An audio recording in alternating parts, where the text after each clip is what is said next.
Welcome back to Gems with Genesis Amaris Kemp. With me today is Deonte Bolden, and here's a little bit about Deonte. So, Deonte Bolden is an Atlanta based author and playwright. Through his production company, Deonte Bolden Productions, the Washington, D.C. native made his directing and playwriting debut with the premiere of the stage play Looking for Love in All the Wrong Places. The inaugural work was well received by the Atlanta community and inspired audiences during the second sold out performances. Deonte is currently developing a series of works built around his life experiences that will inspire many generations. And that's just a bit about Deonte, because Mr. Bolden, Deonte Bolden, he has a lot of things going on. He's very multifaceted and multidimensional. But without further ado, let's welcome Deonte. How's it going? It's going well. And so, there's definitely more to you than that bio. So share a little bit more of what you have going on beyond what we heard, behind the scenes and around the corner. Because some people are really nosy. They want to know, so what else does he have going on? Yes, so I am Deonte Bolden. Just like you said, I am a Atlanta native here, but I'm actually from Washington, D.C. I am a filmmaker, a playwright, a producer, director, a host of my own podcast, the Ending Podcast, um, and award-winning author. And I call myself the inspirational creative because I feel like God has just used me in different facets to be able to inspire different people. I'm working on my own award show that's going to be coming here in Atlanta called the Bolden Awards, which is the inspirational awards show that awards people who are making bold moves in the industry while achieving greatness and inspiring others along the way. So I do so many different things, and award-winning author of two amazing publications that we'll be talking about today. So I'm just one of those guys that wear many hats, but I love what I do. So that's a little bit about me. And I like that you said that you're just one of those guys that wears many hats and that's just what you do. Because sometimes people see us wearing different hats and they can't, see past one area. Like, for example, you're a podcaster, you're an author, you're a playwright, and etc. But then whenever you reach out to certain people, they just see you as maybe just an author. No, don't just see someone as just anything. Even though they have various things going on, they're multifaceted. They could operate in various lanes. So we need to stop compartmentalizing people and really Mm. look at all the things that they bring forward to the table. And that's why today Deonte is going to talk about embracing your uniqueness, because we all are unique, we are all masterpieces, and we all have something amazing to bring forward that the world needs to see. So whenever you think about your uniqueness, Deonte, what comes to mind and what do you want people to glean from you? I think, just accepting who you are. I mean, for me, I'm not the average guy, I'm different in so many different ways. And growing up, I used to always feel like I had to put myself into a box. I'm a unique guy in a way. I mean, it sounds cliche, but I'm not really into sports. I love art. I love embracing who I am. I'm a nerd to a certain extent because I love astronomy and different things. And I just learned how to accept that I'm not like everyone else. I don't try to fit in with the crowd. I always try to carve my own lane. Even when I was in school, I wasn't trying to hang with the popular crowd. I just embraced who I was and my own uniqueness. And coming from a family where my brother was truly unique, he had muscular dystrophy, which is a disability.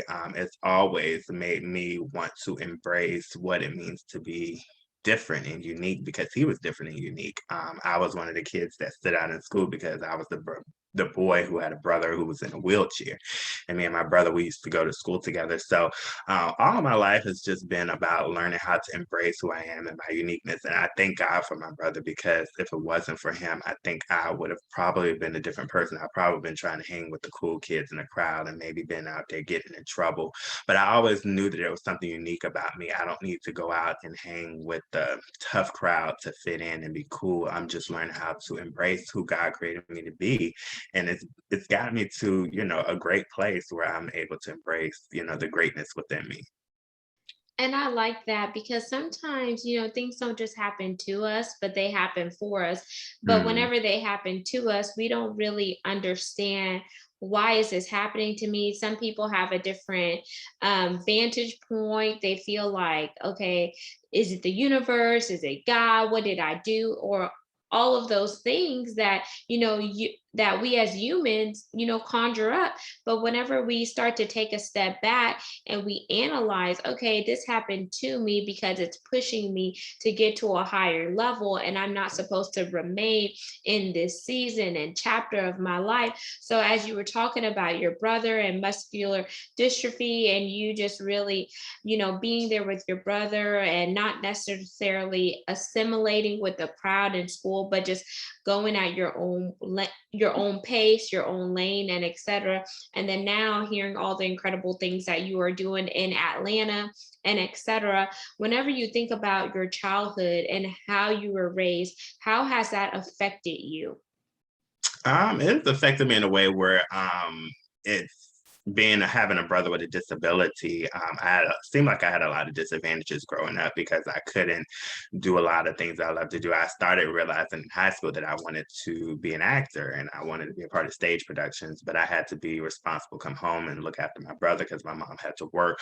So a lot of my childhood experiences also taught me how to mature quickly because I realized that I had to be selfless in the act where it wasn't all about me and it had to be about my brother and taking care of him. It also taught me responsibility because I realized that there was someone who was dependent on me. So I'm using all those different aspects in what I'm doing now, learning how to be mature in situations, learning how to be responsible, learning how to be committed to the task that I do. So a lot of that has just really I would say spew over into my being a CEO and being a creator. So I've used a lot of those qualities and characteristics in what it is that I do now because I've learned so much at a young age. So Mhm. And then just learning so much at a young age, because I could resonate to that, but we're not going to get into it because it's not about Genesis, it's about Deonte. So, mhm. learning so much at a young age and having to mature faster than some of your peers because you had obligations at home. Did you ever have resentment in any way because you are a child and it's just, it's knee jerk, it's natural or whatnot? And then I also want you to let me know, what is the age gap between you and your brother? Yeah, so it was 5 year difference. Yeah, my brother, he passed at 22, and I think I was 16 around the time. So yeah, we were 5 year difference. And yes, absolutely, I would be allowed to say that I didn't have resentment. I think at a young age and being a kid and being the youngest who wanted all the attention, when you're the baby, you want the attention. But as I got older, I had to realize that my mom had to make me realize that he needed a little bit more attention than I did. And there was times where I did a lot of things for attention. I felt like, the spotlight wasn't on me. I felt like I couldn't do a lot of things that I wanted to do. I was at a disadvantage and I grew a little bitter at that. But as I got older and God started to work through me and I started to mature, I realized that he needed so much more than what I needed at the time, and it made me learn how to have more love and compassion, and I think that's what another quality and a trait that I've taken on just because of dealing with a brother with special needs. So I don't think that he realizes how much that he had an effect and an impact on my life and who I am and the man that I am today. So I think that's beautiful. And even though he is gone, you were able to give him his flowers while he could enjoy them blooming in his life, in his lifetime. Because, like you, I lost a sibling at a young age. She was 20 when she passed. Biologically, we were cousins, but we were raised like siblings because we were only 3 years apart. And it does something to you, especially whenever they go down a different health journey than you're on. And now seeing you as a CEO, are you doing anything in your business to like pay homage and like lay a foundation in light of your brother and some of the things that you went through? And at what age did you become a CEO and how did that feel? Yeah, so I started well, I was just wanted to do an acting after going to college at University in North Carolina. I moved to Los Angeles because I was like, I really want to just go full time with the acting. And then it led into going to the writing field because I was just completely on set talking about ideas that I have, trying to tell this other guy how he should write a script. And this guy was like, you need to start writing. So then it led to me just writing stories and things like that because after losing my brother, I actually had planned to commit suicide. I didn't want to live anymore. And I wrote a suicide note to my mom, and then that led to me sitting there and God was telling me, write your feelings out, and it led to writing poetry, but I didn't realize that that would lead to eventually years later writing scripts.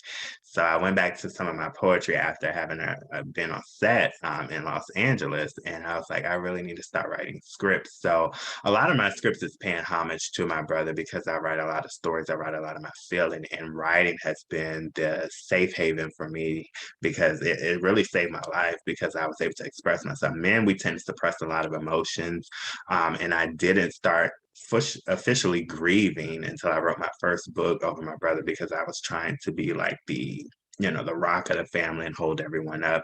And my latest book paid homage to my brother, Differently Able, because he inspired one of the characters in the book. So I just find ways through all of my scripts, through all of my writing to pay homage to my brother. So basically, when you see a Deonte Bolden production, there's part of my brother in there because I want to keep his legacy alive. That is amazing. And it warms my heart because even though they're not physically here with us anymore, their memories and the experiences we had with them will always live on. And Mm, for those who believe like in heaven or hell, like God, he puts us all here on this earth for a particular reason and a purpose. And when that purpose is fulfilled, he calls us home. Our body may die, but our soul lives on, and we're doing kingdom stuff in the spiritual realm. And that kingdom stuff in the spiritual realm is counteracting with us here in the natural realm.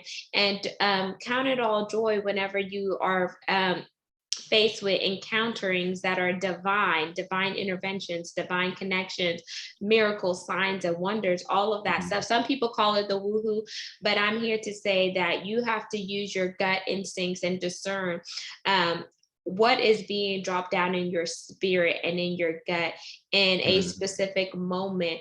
And, that instinct is not going to put you in a position that is going to harm you. It's going to put you in a position that is going to help you and free yeah, you from any guilt, any shame, any fear, any condemnation, and etc. And I want to dive a little bit deeper, Deonte, because you talked about your mother briefly, but have you ever thought about interviewing your mother on your podcast and seeing what her uniqueness are, since we are talking about embracing your uniqueness, and just to kind of transition from you being a child to you being an adult and then reverse engineer it to say, hey mom, when I was growing up, this is what I dealt with, and now I want to understand it from a mother's perspective, because we may never understand why our parents do what they do. And then when we're older and we're able to have those conversations, then we could kind of analyze and ask some questions depending on how you're raised. yeah, I love that idea. I've been trying to get my mom on a podcast for a moment, but she always, this isn't the moment. I don't look good to be on the podcast and stuff like that. So we are definitely working on that. It's a work in progress because I've actually tried to get her on a Mother's Day episode, but she was kind of reluctant to do it.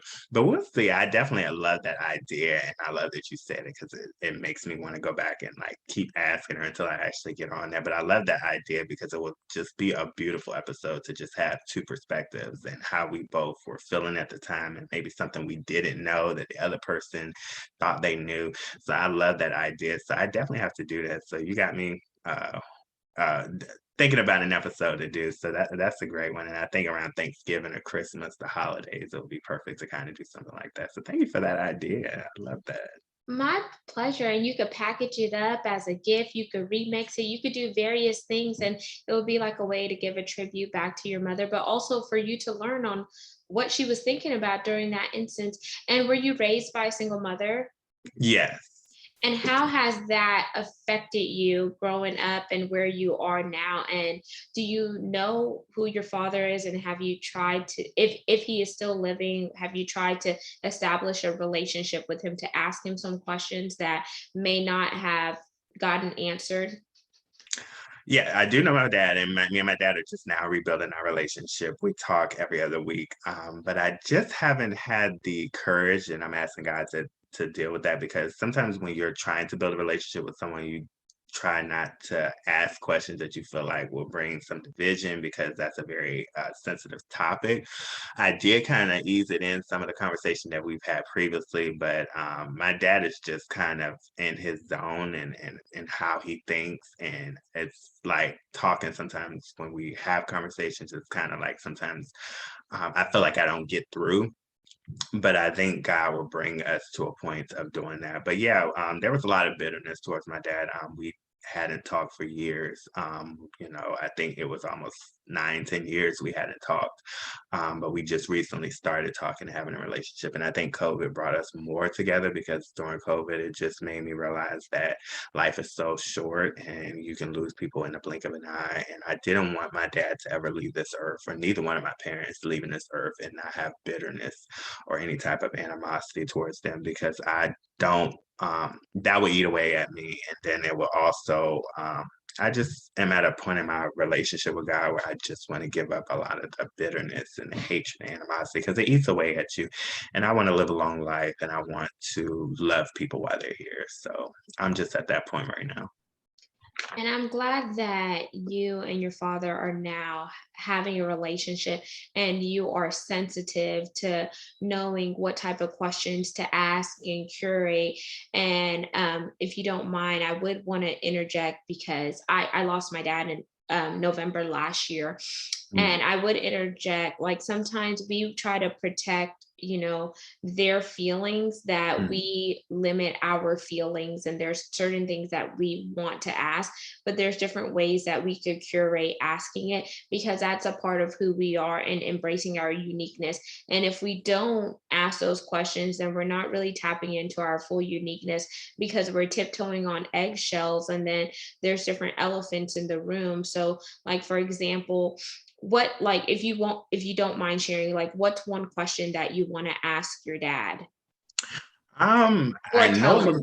I want to know like why he didn't really step up a lot as a father and be a part of our lives. I feel like also when I lost, my brother, my dad really wasn't there to be that comforter and be that father figure. So like a lot of times I was, abandoned and neglected in certain situations, in my needs. So I would just want to know what was the reason, but I do feel like I know part of the reason because there was a lot of bitterness towards my mom when him and my mom divorced, because they divorced when I was 4 years old, and pretty much I never remember ever having both parents in the household. Even though it happened, I was too young to remember. So it would just be a lot of questions about that because I just felt like when my brother passed, that was the time to step up and mend our relationship, but it didn't happen. It was always, you just call me when you want to, talk to me. But it's like sometimes a child wants to feel like you want to be a part of their life as well. So it would just be a lot of those questions. But I think we would get there. Um, and I believe that God will give me the courage to have those conversations because I do want to have those conversations.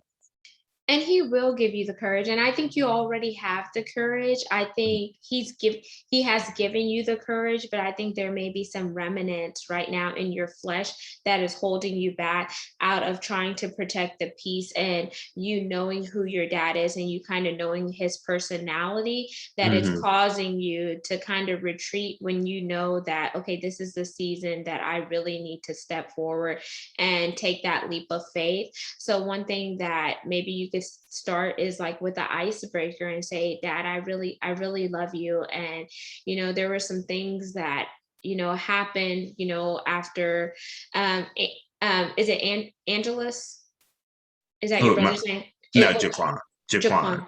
After he passed. And I just felt like maybe you were hurting as a father grieving the loss of your son, but during that process you were away from the situation, and when you were away I felt this way. So can you help me understand, how were you feeling as a father who just lost a child? Mm. Or just maybe kind of soften it up, and that will see that, okay, you're compassionate, you're empathetic, and then that will soften the conversation so he could feel open to share, and then you could kind of lead in with other things there, because it's so hard when you have so many questions and that person is not in a space, or they don't feel like they could truly open up to you, because maybe the same way that you're thinking about certain things with him, he's probably thinking about those things with you too. So then y'all are both playing it safe and not really tapping into your full uniqueness and just having those candid conversations. Right. I love that. Yeah. I'm gonna definitely take that in mind, and our next conversation we can have that icebreaker. I love that. See, I'm learning a lot. I'm coming on your podcast and I'm learning. Hey, I'm a visionary life coach. You know, I I love it. help mindset hacks. But Deonte, since you're in Atlanta, hot Atlanta, Yeah. who are some influential people that you have met in Atlanta, and what type of ways are you thinking about, working with those individuals, if you have anyone in particular? Influential. Well, Tyler Perry is another one of the influential people. I love Tyler Perry. I haven't had the pleasure of meeting him yet. I drove past the studio. I wasn't stalking. I was just looking at the studio. But yeah, I love Tyler Perry. He's definitely an inspiration. And one of my other inspirations here, but she moved recently from Atlanta, but she's in Florida, is Naisha Davis, who is the publisher of my amazing two books, Purpose, Pains, and Differently Able. I just love her courage and how she always just, we call her the book birthing midwife, because she just helps people to push them towards their writing and their creativity.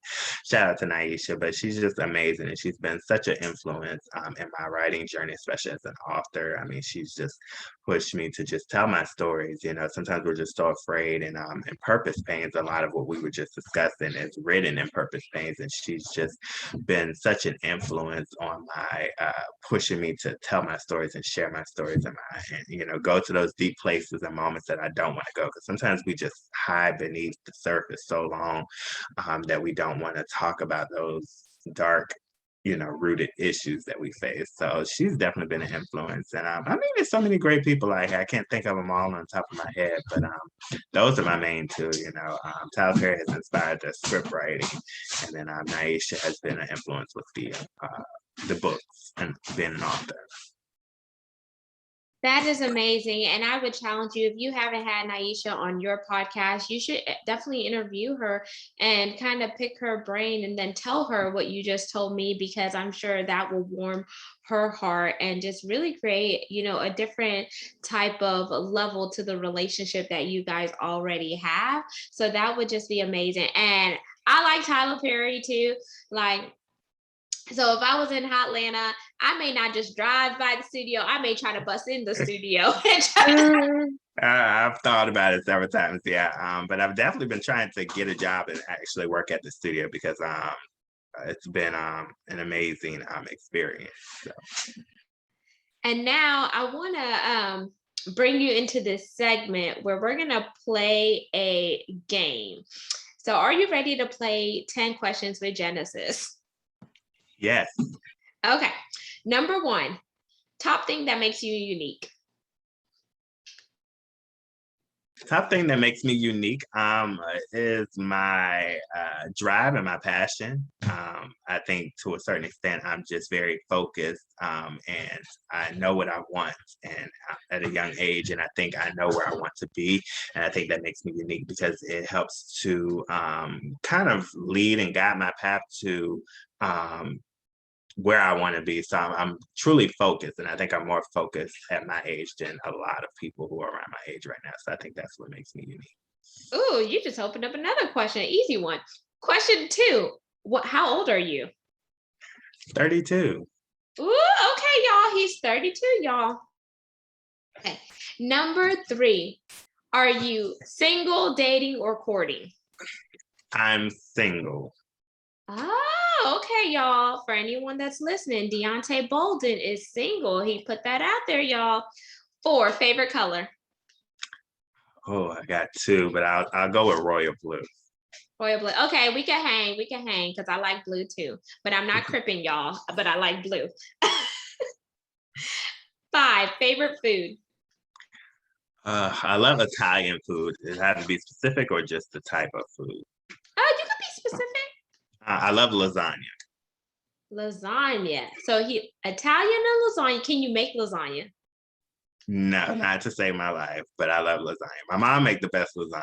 So, Ooh, okay. So whenever you have her on your show, just say, "Hey, Mama, we could eat some lasagna and be on the show, and that could lighten the mood too." oh yes, I gotta write that down. I do want some lasagna. So 6, favorite travel spot. Jamaica. Let me tell you something. Jamaica is so serene for me. Like if I want to go somewhere and just clear my mind and have some alone time. I love the Caribbean islands. Like that's the place for me. Oh, okay. I challenge you to go check out my mom's island, which is not too far from Jamaica. So it's St. Vincent and the Grenadines, the West Indies. Okay, I'm gonna put that. I'm gonna have to contact you about that because I'm planning me another trip after I do this stage production next year. Because I'm like, I'm gonna need to go away somewhere. Yes. And when you said Jamaica, I was gonna say, yeah, man. You Yeah, like I'm them on beef patties, jerk jerk chicken. chicken. Yes, I've been talking about that jerk chicken since I went there last time. It's been a while, but I was like, I want some jerk chicken. I gotta put you in contact with some friends of mine that are down in Jamaica, so we could talk about that offline. 7, if you could have any superpower, what would it be and why? To be invisible because I'm nosy. I would love to see what people say about me when I'm not in the room. I'm sorry. I just love because I would just love to just go around and just hear conversations and just be in the middle and be like, oh, that's what you think about me. Okay. So yeah, to be invisible. Hey, dream car. Dream car. I love the Scion car that I have, but I would love an upgrade because I got a 2009. So that would be a dream car. I love the Toyota. Anything that's a Toyota or maybe a Chevrolet. I'm not really picky when it comes to a car. Okay. Oh, I like that. He's simple, practical, and fuel efficient. Yes. Anything that's good on gas. Okay. 9, what made you move to Atlanta? Atlanta was just a place where I was in Los Angeles. In Los Angeles, I've learned that it's very cutthroat there to a certain extent, and you have to be more established. And Atlanta kind of gives me a little bit of the industry, plus it gives me a little bit of the country, a little bit. I love the Southern hospitality here, but I love Los Angeles. But when I really wanted to get into writing and production, I felt like this was a place to really build the foundation because I feel like people here are willing to build with you versus in LA where it's like you have to be here because I'm all the way up here. So it's just like a different thing. But I do miss LA. So I kind of want to move back, but then I'm like, I don't know. I'm kind of between Atlanta and LA, but I love it here because also they got my sweet tea. Because LA, I couldn't find sweet tea to save my life. They were talking about raspberry tea. I was like, no, where is the sweet tea? So yeah. Sweet tea. Is it plain sweet tea or what type of sweet tea is this? I love like what you mean in Atlanta. It's just like sweet tea, like the Southern Lipton sweet tea or whatever you call it. But I couldn't find it in LA. Like if you go to LA and you go into a restaurant, you ask for sweet tea, they look at you like you were foreign. Like sweet tea, we have raspberry tea, but like the South, you get like the sweet tea and all of that. Oh, okay. Got it. Thank you for clarifying. And then 10, bonus question. This is where you could ask me anything that you want to know based on what we've spoke about or in general. Yes. What drove you to want to be a motivational coach?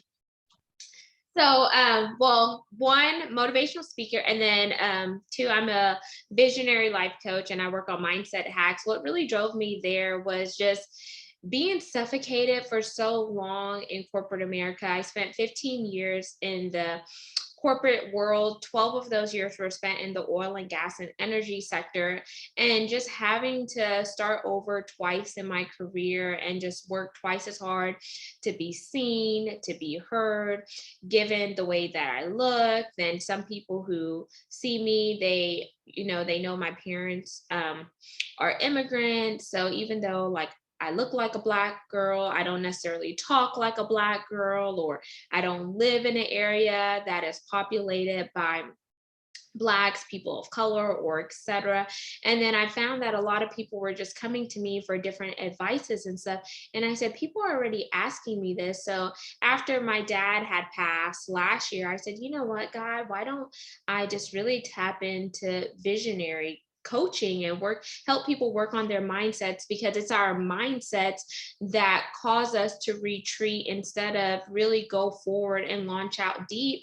And I really feel like that's an area that God has called me to step into, where I am helping people. And when I'm helping people, when they're winning, I'm winning, because I see that they're letting go of those chains. They're letting go of the guilt, the shame, the bondages, and etc. And I could really see them becoming who they were destined to be. But sometimes when you don't know who you are, you're going to fall victim to what other people tell you you are, or what society tells you.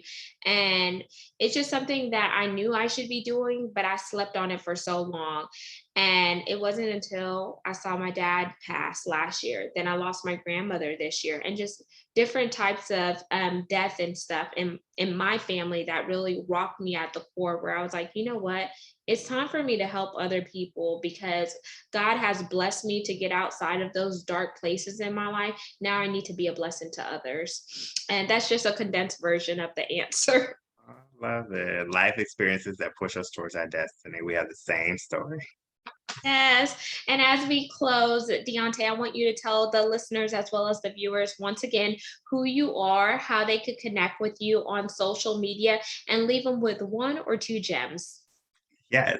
So, I am, of course, Deonte Bolden, a filmmaker, producer, writer, award-winning author, playwright, podcast host of DNA Podcast.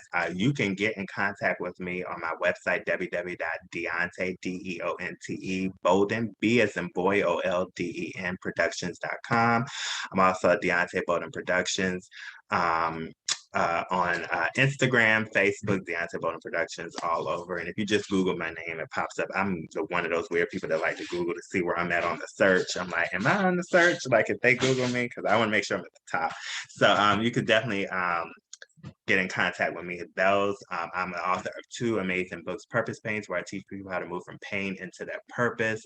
For one, as you guys heard the story, I lost my brother, and I talk about how I use that painful experience in my life to really push me towards my destiny and help you see pain from not a negative perspective, but a positive perspective. And then my brother, and I have a book here, Purpose Pains. And then my latest book, My Brother Inspired, he's the character of Here King. It's called Differently Able, which is a children's empowerment book for children with disabilities. It's about these 4 children going into middle school. They have various disabilities, Royal King Majesty, Adore, and they're trying to fit in with their peers, and they find it difficult because they're the center point of everyone's jokes and laughter, and it's around Christmas time where most kids want gifts and toys, but they become frustrated and they want to see life on the other side of being disabled. So they write this letter to Santa begging to make them normal for a day, and they go on this magical journey of seeing life on the other side. But when they get there, they realize that it doesn't bring them joy and happiness, and they're different because they make a difference. So those are the 2 books that I have. You can also keep up. I have a film coming out called The Skin I'm In, which is a story that deals with the issue of colorism in our communities, about this biracial woman who struggled growing up being biracial. Now she has a daughter, and she's trying to teach her how to become a colorist because she wants to protect her from being hurt the way that she was. But she learns that her daughter will experience life differently than she does, and she experiences racism in a different way. And it's just talking about embracing who we are and our uniqueness. And then I have a play coming up in February called Looking for Love in All the Wrong Places here in Atlanta. February 12th and 13th. We canceled due to COVID this year, but we postponed it to February. So if you're in the Atlanta area, it's a beautiful story. It's around Valentine's Day, and it's just talking about waiting on God to send us the perfect one. And when we don't wait and we rush into these relationships, then we pay the price for it. So it's a beautiful, beautiful story. And two gems that I would drop is one is to believe in yourself. Nobody's going to believe in you more than you believe in yourself. Nobody's going to promote you more than you promote yourself. Don't go around thinking that just because you are confident in who you are, that you're being cocky. You know, God gave you a gift. God gave you your uniqueness. Believe in yourself, because there's going to be a lot of people that try to doubt you. But as long as you believe in the God who created you, in the creation, which is yourself, then you can get so far in life and learn how to embrace your uniqueness and who God created you to be. And second, don't give up. I always think before I want to throw in the towel, that the blessing is on the other side of that giving up. And we have to understand that as the moment we give up, we will never see the results. But as long as we keep pushing, then we will start to see the manifestation that God put in our lives. You know, we're going to have our ups and downs, we're going to have failures, but learn from those failures and use those as building blocks to build a foundation of what God is trying to, where God's trying to take you and what you're trying to create. So I would just say that believe in yourself and never give up.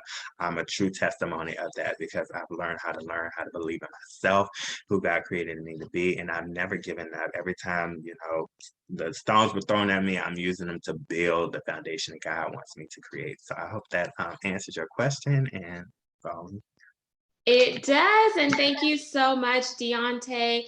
Listeners and viewers of Gems, once again, you just heard Deonte Bolden, and we talked about embracing your uniqueness.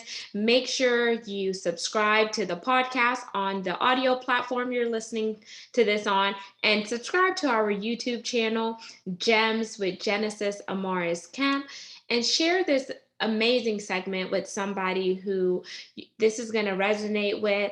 If you want to send feedback, you want to hear some other topics or etc., you could send me a message at gems, that's GEMS, with Genesis Amaris Camp at gmail.com. And if you don't get me there, you could do gems with Genesis Amaris Camp at gmail.com. And all of my contact information will be in the show notes as well. So until we chat next time, peace, love, and lots of blessings. Go out and have yourself an amazing day. And remember, you are a masterpiece.